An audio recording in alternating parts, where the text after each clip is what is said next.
Did you know that Miami, the bright city of beaches, palm trees, nightlife, and sunshine, was once nothing but mud, mosquitoes, and endless swamps?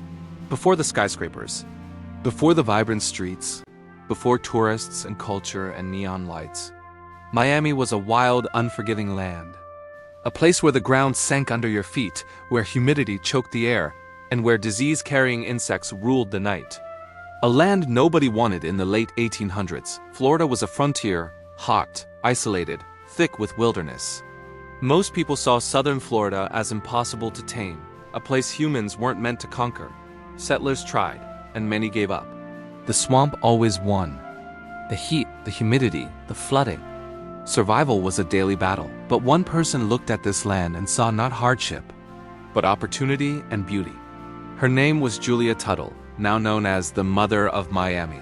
A woman with vision, Julia Tuttle wasn't a typical land investor. She wasn't a railroad tycoon.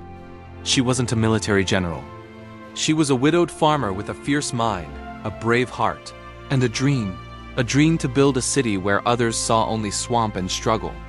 She believed the warm climate, the river flowing to the ocean, and the natural beauty could build a paradise. So she bought land, cleared brush, planted citrus trees, and waited. But she knew she couldn't do it alone. Enter Henry Flagler, the man of iron rails. Henry Flagler was building railroads through Florida. His lines united cities, brought people, trade, and life wherever they reached. Julia begged him to extend his railroad to Miami. He refused multiple times. To him, Miami was a swamp too far, a risk too big. But fate had other plans. A freeze that changed history. In the winter of 1894 to 1895, a devastating freeze struck Florida. Temperatures plunged, orchards froze, crops died. All across the state, except in Miami. Miami's tropical climate protected its orange trees. It stood untouched, a warm pocket in a frozen land. Julia sent Flagler fresh orange blossoms from her trees with a message. See? Here, life survives. The symbol worked. Flagler saw proof. This land had potential. A city carved from impossible terrain. Flagler agreed. Construction began. What followed was brutal work.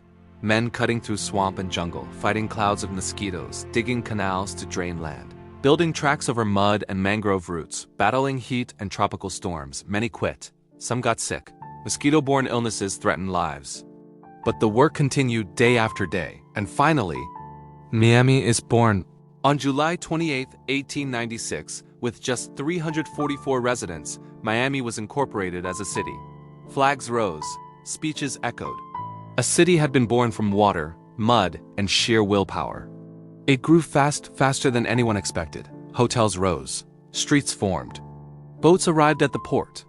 People from around the world came chasing sunshine and opportunity. Miami transformed into the city of eternal summer.